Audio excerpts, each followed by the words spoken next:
పని చేస్తున్న దుకాణానికే కన్నం వేశాడో ప్రబుద్ధుడు. చేసిన పాపం ఆలయాల చుట్టూ తిరిగితే పోతుందనుకున్నాడో ఏమో. ప్రియురాలితో కలిసి ఆలయాల బాట పట్టాడు. చివరికి దొరికిపోయి కటకటాల పాలయ్యాడు. హైదరాబాద్ బషీర్బాగ్ చంద్రనగర్కు చెందిన మర్రి సాయి లక్ష్మణ్ 8 సంవత్సరాలుగా బషీర్బాగ్లోని Sri Siddhi Vinayaka jewellers and exports private లిమిటెడ్లో పనిచేస్తున్నాడు. 2 నెలల నుంచి చెప్పాపెట్టకుండా మానేశాడు. ఫోన్ చేస్తే లిఫ్ట్ చేయడం లేదు. దీంతో అనుమానించిన యాజమాన్యం దుకాణంలో ఆడిట్ నిర్వహించి 28 గ్రాముల బంగారం కనిపించకుండా పోయినట్టు గుర్తించింది. శ్రీ సిద్ధి వినాయక జ్యువెలర్స్ నుంచి ఫిర్యాదు అందుకున్న పోలీసులు నిందితుడిని అదుపులోకి తీసుకున్నారు. విచారణలో అతడు చెప్పింది విని విస్తుపోయారు. కనిపించకుండా పోయిన 28 గ్రాముల బంగారంతో పాటు 8 గ్రాముల డైమండ్ నెక్లెస్ ను కూడా దొంగిలించినట్టు అంగీకరించాడు.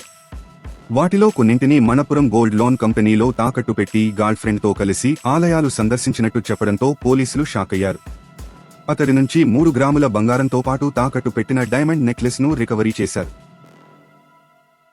తాజా సమాచారం కోసం లైక్ చేయండి, సబ్స్క్రైబ్ చేయండి, నోటిఫికేషన్ల కోసం గంట సింబల్ ఆన్ చేసి పెట్టండి.